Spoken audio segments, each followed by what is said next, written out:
Okay. So, one thing we talked about is the fact that the Africans, you said they all came out of Africa, correct? Right, anatomically modern humans. Okay. So, you mean like Homo sapiens or whatnot? Okay. So, the fact that a lot of people think that Africans, or not Africans, but people were found all across the world that sprang up. So, there's like more than one place that humans might have become first. What is your thoughts on that? So far from what I've seen from the data and the research I've seen, I'm convinced in the model of the monogenesis theory of evolution of out of Africa. Whereas you see some that do submit to what is known as the, if I'm not mistaken, it's called the bi-regional hypothesis or the multi-regional evolutionary theory, where they believe that if we were to keep it simple, archaic humans came, and later you see evolution in different sectors of the planet where Homo sapiens sapien arrives out of that. However, we don't see the transitional fossils, we don't see the data to substantiate it. So far, it's more of a thesis that has been put forth, which is an argument because you see scholars that put forth the multi-regional debate. So it's important not to ignore it and say that if you feel that there is a multi-regional theme for evolution, it's important not to talk down or disrespect somebody just because they don't subscribe to a monogenesis theory or whatever. So we have scholars, we have full-blown scientists who make that argument, but what we don't find genetically, like when we start looking at maternal lineages and paternal lineages, and then when we look at mitochondrial Eve, and we look at the genetic data as it presents itself naturally, we find for anatomically modern humans, we find that origin, we find the most genetic diversity within the region and hemisphere of Africa.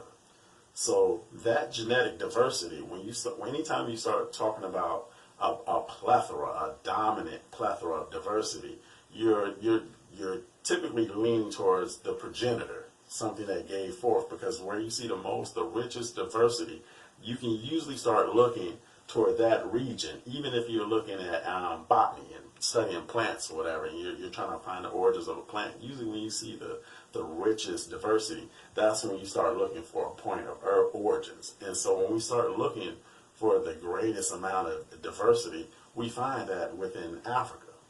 So that's where we start looking at. Like, you have different areas in Tanzania and East Africa. We have all the finds of Omo Valley and things of this nature. So as opposed to the North America, South America, even Australia, we find much older findings in the Omo tradition, the Omo Valley. When we go in Eritrea, Tanzania, things of this nature, the diversity is just so rich and amazing and abundant. It's hard to overlook the rich genetic diversity for sometimes, almost in comparison, a homogenous group over here that doesn't display the same frequency of diversity and everything. So even what we would call a traditional African, if we were talking about, the original Homo sapiens that came several 100,000 years ago, even amongst themselves, there was still genetic diversity. You see different skin tones and phenotypes or whatever. There was no one monolithic phenotype. Gotcha. So even in South Africa, we have South Africans that are richly black, and you have the South Africans that are brown, different colors, and they may not have European admixture or whatever. They just have a naturally rich diversity. We are very rich phenotypically and genetically. And when you start finding all this different diversity, phenotypically and biologically, it's hard to ignore that, for that being your mother, because that mother womb is always going to be the most diverse womb, and you're going to see all of these different genetic expressions.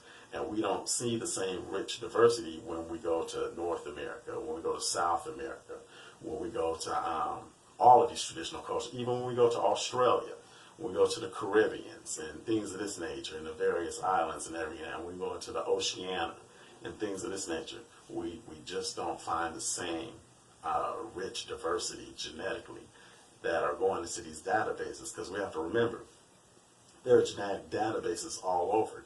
We have African American geneticists, we have African geneticists. There's a rich cultural diversity of participants in science. Picture shows you the two different opinions of evolution. One is out of Africa, and the other is the alternative routes. Our legacy is our legacy, and nothing can take away from it. So when we look at the Olmec civilization, when we look at these Mayan civilizations, when you look at the Inca civilization, things of these nature, none of them out trump our classical African civilizations, our contributions to medicine, science, to the actual research methodology you use.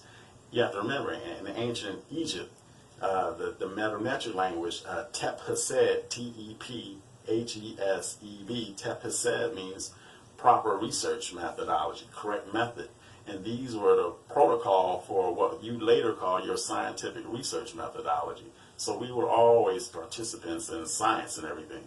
So when we come to conclusions or we have old ideas and when they don't line up with science, we can't start arguing with each other anymore or pointing fingers and saying, well, okay, I no longer want to associate with you.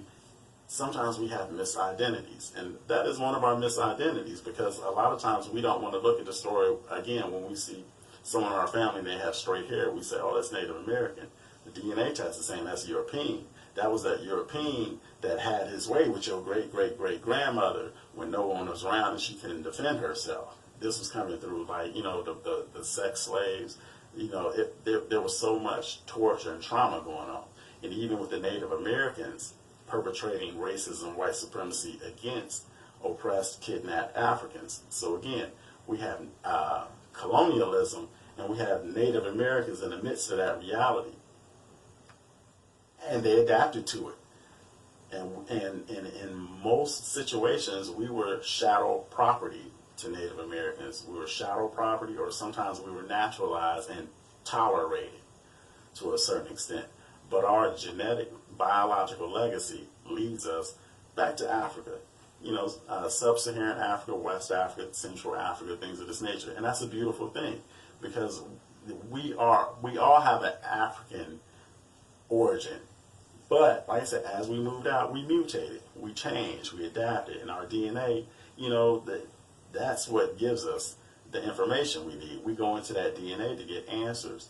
Even if they go against our preconceived notions, that's fine. It's okay, because, again, even if you call yourself Native American and things of this, that's a social construct. And sometimes we have a habit where we're trying to go to war with two concepts that should never go to war. Science, social, political. Both can intertwine, but we have to understand the science first before we make our social or political identity, or let somebody else make it for us. And so, tell us what books you got out and what you're doing. Okay. Currently, you can go to Amazon.com. Preferably order directly from the Amazon.com seller. I have a 3-volume book series. The first series is called The Roman Illusion. The Roman Illusion Volume 1 talks about the origins of Christianity and some of the African traditions and signs and symbols that were used to construct it.